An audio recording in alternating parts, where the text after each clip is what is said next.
Hey guys, Metagross Freak here, and today I'm going to be being a little nostalgic for an old Hasbro product that many of you probably won't remember, though were fairly near dear and dear to my heart when I was probably about the same age you guys who watch my videos.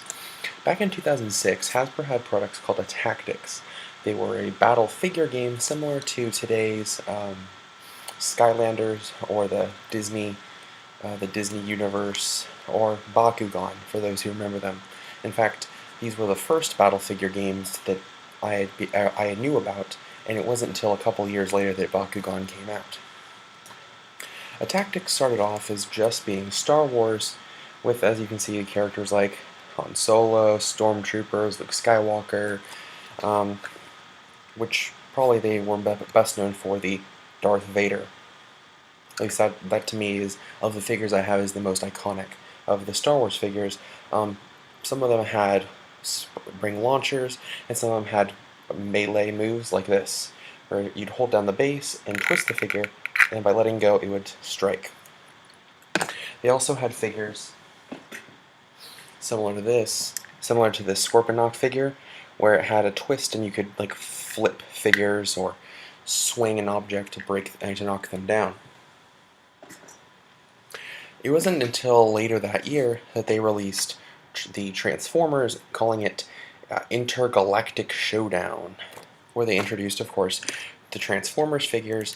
I didn't get a hand on Optimus or Megatron, but I did get a hand on a Starscream figure. Starscream, in my opinion, has one of my favorite designs of the figures, though all of the Transformers designs are from the Transformers Cybertron trilogy.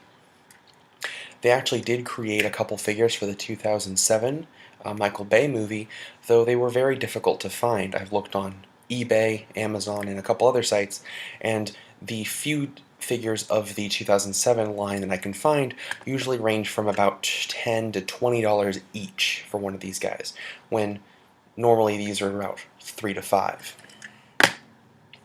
Lastly, at the very beginning of 2007, they released a series of Marvel figures. I only was able to get a couple of these. I had Electro and Mystique and Thor. My favorite of these was Spider-Man, who functions identical to the Darth Vader one, except with a longer striking arm.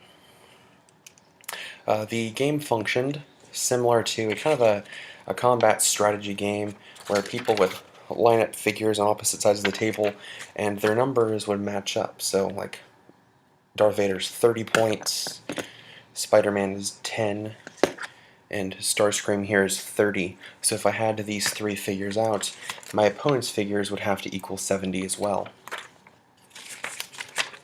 They came in different factions and different, I guess, strength levels and such, and different classes.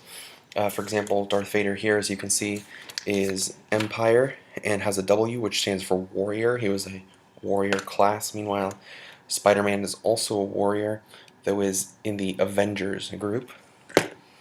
Meanwhile, Starscream is a captain in the Decepticons. There were several others, and there was Autobots, Decepticons. I think there may have been Predacons, or actually no, there was Minicons. I do remember Minicons. Let me show you that one.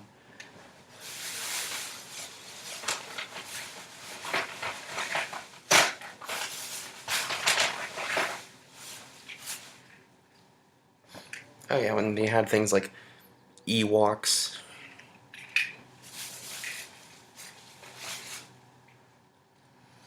Okay, I thought I had a Minicon, but now that's just another Decepticon.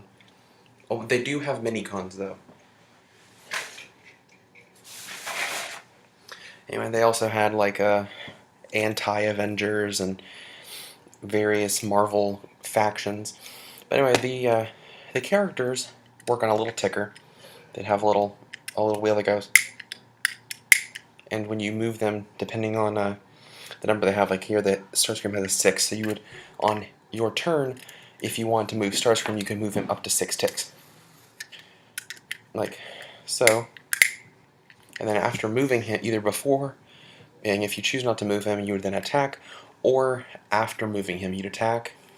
And then if a character was knocked down, like say Starscream shot down Darth Vader, there'd be this little wheel at the bottom. If this little that is upside down, I'm sorry. If that little window were lit up, then you'd get to use a special effect. Like in Darth Vader's case, you get to replace one of your troopers with this figure. So, you know, say I had a stormtrooper out. If he dies, oh, this is white, now I get to take away my stormtrooper and he's back up. Or some of them are like, if white, return one of your defeated Decepticons to play. He's dead. Oh, here comes Megatron. Not all of them are white, though, and it's kind of, I don't know, some of the figures, the more powerful figures, had the ones that were rare had white more often. Some of the really common ones that were less powerful didn't. It was kind of a weird chance.